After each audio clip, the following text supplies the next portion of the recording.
But to all our literature, like you spoke about popular media and how it exploits these emotions for running different industries.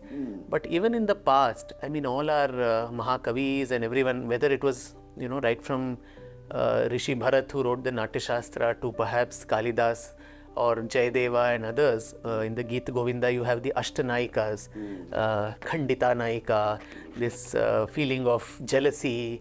And poems have been written, our classical music, thumris and dances are performed, whether it is Bharatnatyam or Kathak, that Sakhi, my lover, is going away with the other woman and she's feeling betrayed, she's feeling sad.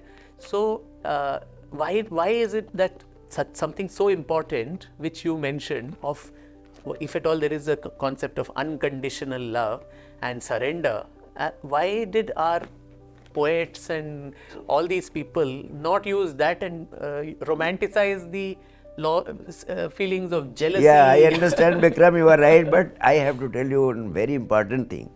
As a historian, you must have always found that what is great literature, and whosoever have been the great poets or great artists, they have to express the reality that is prevailing in humanity. All great literature has always been realistic, and they have simply explained the reality, projected the reality through their plays, through their stories, through their dramas. And as it is happening to the whole humanity, they are deprived of the true experiences of love. They are simply confined to the levels of love, either at the physical level or at the mental level or at the emotional level at most, not higher than that.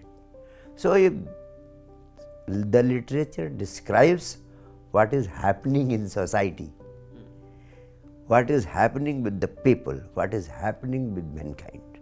Mankind as such are the commoners. And as their life is happening on this planet, this jealousy, this romantic love, this physical hunger for sex, and this love being at the mental and emotional level, that is all the whole experience of humanity. So the great poets have to capture it and have to project it through their plays. If you have to go deeper to understand these instincts at the level of soul and the superconsciousness, then you will have to go into the literature which has been created by Lord Shiva, the literature which has been created by Krishna in the Bhagavad Gita. You will have to go into the Upanishads. They have tried to explain and absorb love. The love which Lord Shiva teaches Parvati, that love is divine. That love goes deeper at the level of consciousness, at the level of your being. And that love gives you the real joy of life. This love, so-called love, which is centered around sex, is only capable of giving you physical or mental pleasures, nothing more than that. And that is what had to be depicted in the great literatures from times immemorial. Hope you understand my point. Yes. So, but when one goes to, I think a question which our listeners also may have is that if one goes to that high level of love, can one actually then go down to the physical plane also? Because that also is is an important... Oh, Vikram, I would like to tell you that in that ultimate love, in that experience of ultimate love, physicality is not separated or deprived. that is experiencing love in all its dimensions. Starting from the physical, moving up to the mental, emotional and consciousness levels, you experience love in totality. The physical experience is also there and the soul experience is also there. So I want love to be all embracing, comprehensive, true love. And this love which we people on the planet experience commonly, that is a fragrant, that is simply a small part of the wholeness of love, which is only confined at to the level of physicality or sex. So there are two things. One thing is the love which is in general experience of the people, and the other is the love which I have explained, the ultimate love, the divine love, the true love. This is something which has got to be learned by people. All the young minds have got the tremendous capacity to experience that love, the true love. If the nature has given you the capacity to experience true love, why should you remain satisfied with a fragment of that great love? It is just like you have got the treasures within yourself and you are using just a small part of it. Through this discussion, I want to attract the attention of all the young minds that they must try to understand that the experience of love which they have needs to be grown further. It can be made sublime, it can be made divine, and it can be made fulfilling.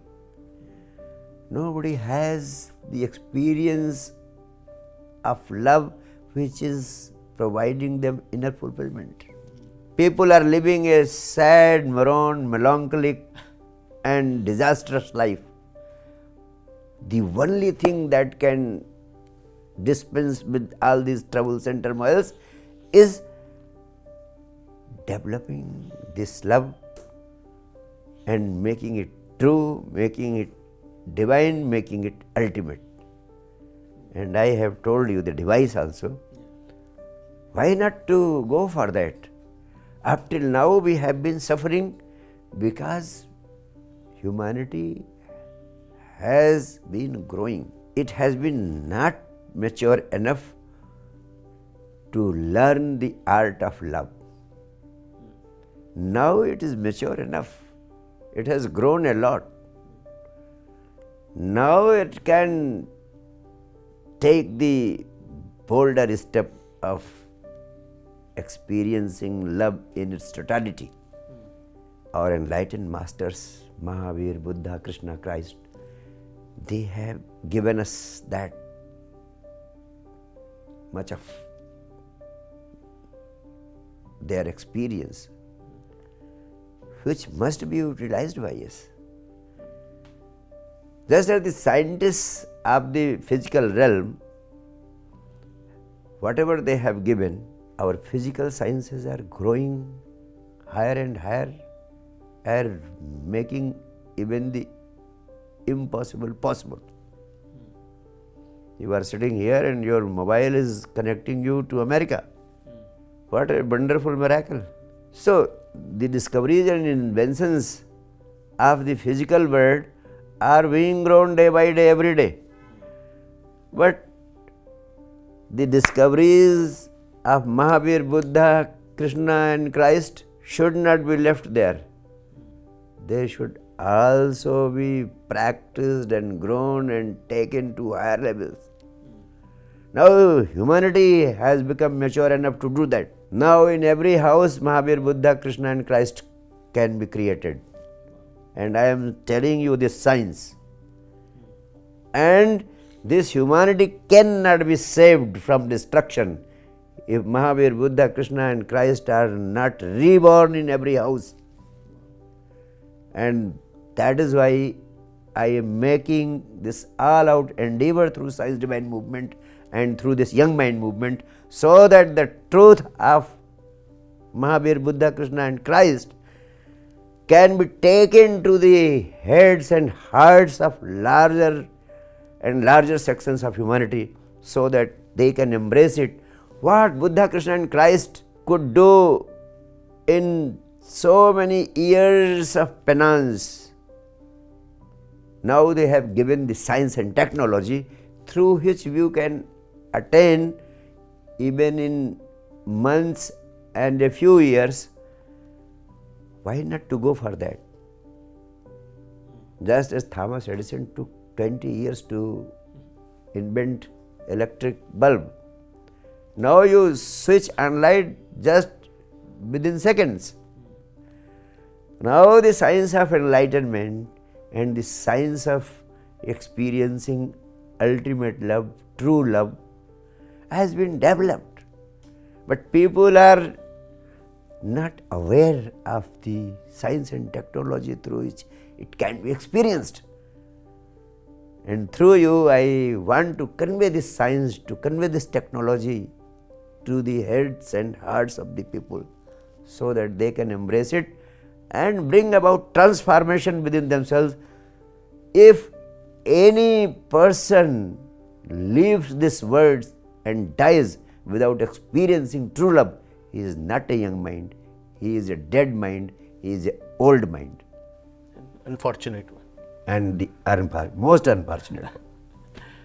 So every discussion with Sakshi Shree, whether it is on a very mundane topic, I think he has the amazing capacity to elevate that discussion to something that is deeply spiritual, and also something that would make a lot of meaning to many people. So I'm sure all of you who were listening to this discussion also felt similarly elevated, and Guruji has also shared some of the tools and techniques to actually take this mundane physical nature of this emotion to something so sublime that can change our lives, and also mitigate all the sufferings that we unfortunately undergo knowingly and unknowingly by falling into the trap, into the maya of existence. So once again, Guruji, thank you so much for enlightening me, and through me all the listeners. Thank you so much, Vikram. I really love talking to you.